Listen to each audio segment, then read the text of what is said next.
அன்பர்கள் அனைவருக்கும் வணக்கம். ஆலும் வேலும் பல்லுக்குருதி, நாலும் இரண்டும் சொல்லுக்குருதி என்பது நமக்கெல்லாம் தெரிந்த ஒரு பழமொழி.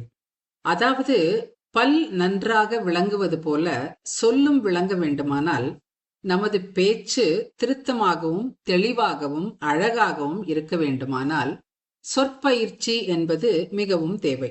ஒரு எளிய பயிற்சி என்னவென்றால், சரவண பவ என்ற சொல்லை வேண்டிய அழுத்தம் தெளிவுமாக கூறுதல்.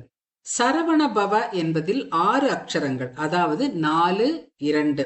இந்த மந்திரத்தை பலமுறை கூறி பயிற்சி செய்தால் நமது சொல் உறுதிப்படும் என்பது ஆண்டோர்கள் வாக்கு. தமிழுக்கு மட்டுமல்ல, சமஸ்கிருத பேச்சு தெளிவும் கிடைக்கும்.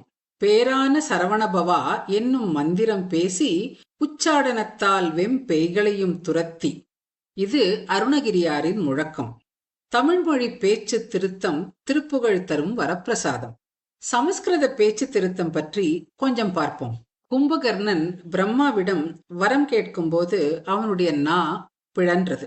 நிர்தேவத்வம், அதாவது தேவர்களே இல்லாத நிலை என்று வரம் கேட்க விரும்பினான். ஆனால் அவன் கேட்டது என்ன? நித்ராத்வம் என்று கூறிவிட்டான். சரஸ்வதி அவன் நாவில் விளையாடி தேவர்களை காப்பாற்றி விட்டாள். கோத்ராயை நமக, இது லக்ஷ்மி சகஸ்ரநாமத்தில் வரும் ஒரு நாமம்.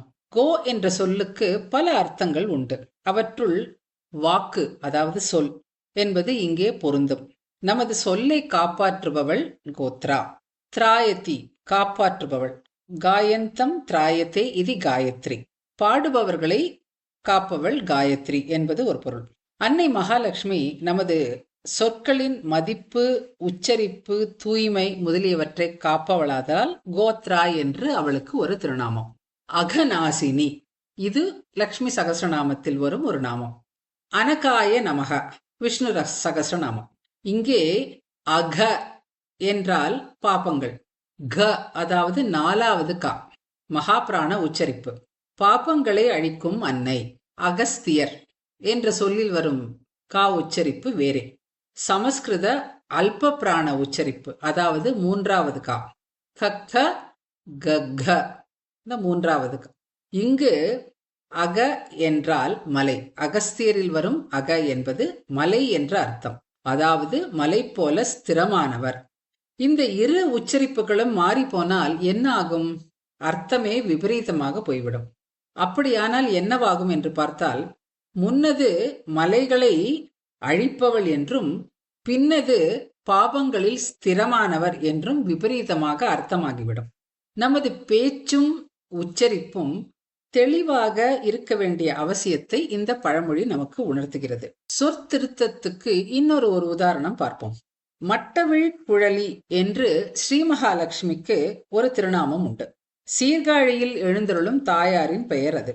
மட்டு என்றால் தேன், அவிழ் அதாவது சொரியும், குழலி கூந்தலை உடையவள். திருப்புகழிலும் மட்டவிழ் மலர்கொடு பணிவோமே என்று வருகிறது. முதலில் இதற்கு நாம் அர்த்தம் தெரிந்து கொள்ள வேண்டும். பிறகு சரியாக பிரித்தறிந்து தெளிவாக உச்சரிக்க பழகி கொள்ள வேண்டும். ஆனால் மட்டவிழ் குழலி என்ற பெயர் சிதைந்து போய் இன்று மொட்டை குழவி என்று ஆகிவிட்டது. அதற்கு மக்கள் ஒரு கதையும் கட்டிவிட்டார்கள். அதாவது தலைமுடி இழந்து வரும் வாடும் மாதர்கள் இங்கு வந்து சேவித்தால், இந்த அன்னையை சேவித்தால் அவள் அருளால் கூந்தல் வளரும் என்று. என்ன எப்படிப்பட்ட ஒரு அறியாமை நம்முடையது! நம் தலை மொட்டையாகவில்லை, நமது அறிவுதான் மொட்டையாகிவிட்டது. ஞானத்தேனை சொரிந்து அன்னை நம் அறிவு கூந்தலை வளர்ப்பாளாக. எனவே எந்த ஒரு பதத்திற்கும் அதனுடைய சரியான உச்சரிப்பையும் அந்த பதத்தின் உச்சரிப்பில் உள்ள சரியான அர்த்தத்தையும் தெரிந்து கொண்டு நாம் உச்சரிக்க பழகி கொண்டால் நம்முடைய வாக்கும் உறுதியான தெளிவான ஒன்றாக மாறும்.